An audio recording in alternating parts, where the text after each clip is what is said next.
Vous blaguez? Vous pensez qu'une élection présidentielle au Cameroun peut se faire sans Paul Biya, le président sortant? Vous avez déjà vu où une élection présidentielle en Afrique se fait sans le président sortant? Vous croyez vraiment que l'élection présidentielle d'octobre là peut se faire sans Maurice Kamto? Les deux seules personnes, je dis bien les deux seuls candidats au Cameroun dont cette élection ne peut pas se faire sans eux, c'est Paul Biya et Maurice Kamto. Moi, je vous dis ça très clairement. Et je vais vous expliquer pourquoi ces deux-là. Premièrement, Paul Biya, pourquoi? Parce que Paul Biya, c'est le président sortant. Et en plus, si Paul Biya avait l'intention de ne pas se représenter, il ne se serait pas représenté tout simplement. On sait tous qu'il a déjà fait 42 ans au pouvoir. On sait tous déjà que Paul Biya est vieux. On sait tout ce qu'on sait. Mais il s'est pourtant représenté. Il a une bombe. Bien que certains disaient que ce n'est pas lui, mais moi, je ne veux pas entrer dans les spéculations. Je vais sur la base que c'est lui. Vous comprenez? Parce qu'on s'exprime aussi au travers des réseaux sociaux. Et il a fait l'annonce de sa candidature sur ses réseaux sociaux. Donc, c'est clair que Paul Biya a bien la volonté de se présenter. Donc, vous pensez réellement que cette histoire de double candidature avec Léon Leclerc Onana du RDPC va faire en sorte que Paul Biya soit éliminé? Vous croyez que c'est trop facile comme ça? Donc, vous pensez qu'on fait 42 ans au pouvoir au Cameroun, dans un pays compliqué comme le Cameroun, étant naïf? Vous connaissez les genres de difficultés dans lesquelles le président Paul Biya a déjà traversé et les coups durs qu'il est lui-même autant au pouvoir, là, il a dû contourner pour s'en sortir, pour faire 42 ans au pouvoir. Je vais vous dire quelque chose. Il y a une chose qui est certaine et qui est vraie. Et que lui, il avait dit. C'est qu'il ne fait pas 42 ans au pouvoir qui veut, mais qui peut. Ça, c'est vrai. Ça, c'est peut-être la seule chose avec laquelle moi, je suis d'accord avec Paul Biya. Il a dit la vérité. Ce n'est pas facile. Ce n'est pas facile. C'est plus facile de monter au pouvoir, mais c'est encore plus compliqué de s'y maintenir. Et je vous avais dit dans une vidéo que la politique, certes, a pour premier but de conquérir le pouvoir. Mais lorsqu'on a conquis le pouvoir, le but ultime de tout homme politicien, c'est de se maintenir au pouvoir. N'importe quel politicien qui est déjà au pouvoir va tout faire pour se maintenir. Même aux États-Unis, au Canada, en France, partout où il y a l'alternance régulièrement là, il y a cette alternance justement parce qu'ils ont conçu leur constitution de telle sorte que même le président n'a pas le choix. Vous comprenez un peu? Le président ne peut pas se lever comme ça là et faire qu'on modifie certaines lois n'importe comment. Par exemple, ici aux États-Unis, il y a ce qu'on appelle le Congrès. Il y a ce qu'on appelle le Congrès. Le président peut proposer des lois, peut vouloir faire des choses, mais si le Congrès s'oppose, et parfois même, les membres du Congrès, même parfois qui sont du propre parti du président, peuvent s'opposer à une volonté du président, quand ils jugent que c'est illégitime. Parce que dans les vrais pays comme ici aux États-Unis, on ne blague pas avec la légitimité. J'ai fait une vidéo où je vous ai expliqué, pour ceux qui ne comprennent pas, qui ne savent pas la différence entre ce qui est légal et ce qui est légitime. Vous comprenez un peu? Paul Biya, par exemple, je prends l'exemple par exemple de Paul Biya. Pour moi, Paul Biya, légalement, il a le droit, il est dans son droit total et absolu de se représenter. Parce que la constitution du Cameroun lui dit qu'il peut se représenter. Donc légalement, tu ne peux pas attaquer ça. Mais légitimement, est-ce que c'est légitime qu'il se représente? Moi, je dis non, parce que je suppose que Paul Biya, c'est un grand-père, c'est un arrière-grand-père. Paul Biya a l'âge de mon arrière-grand-mère. Mon arrière-grand-mère a presque l'âge de... Paul Biya a 96 ans, Paul Biya a 92 ans. Mon arrière-grand-mère. Vous comprenez un peu? Donc, c'est pour ça qu'on dit que légitimement, il ne devrait plus se représenter.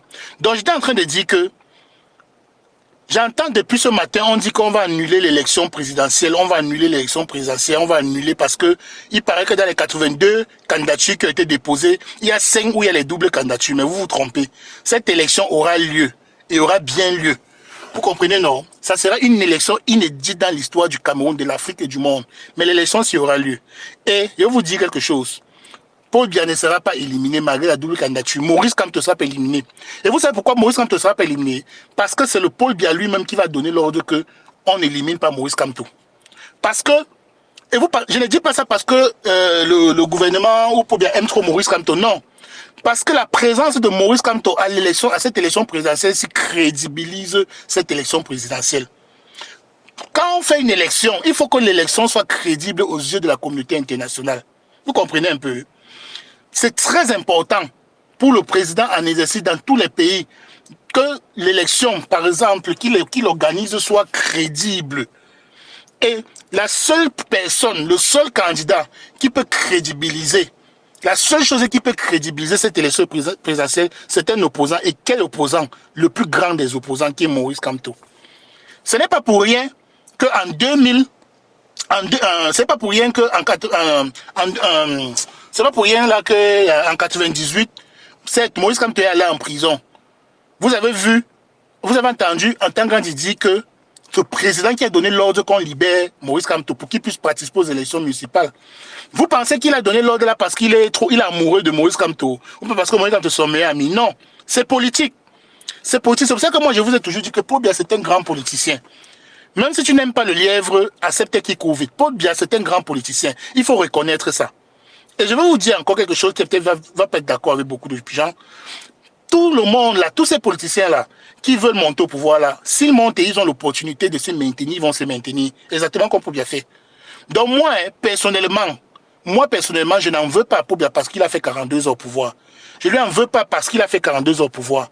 Moi, je suis fâché du RDPC de Paul Biya parce que les conditions de vie ne sont pas bonnes au Cameroun.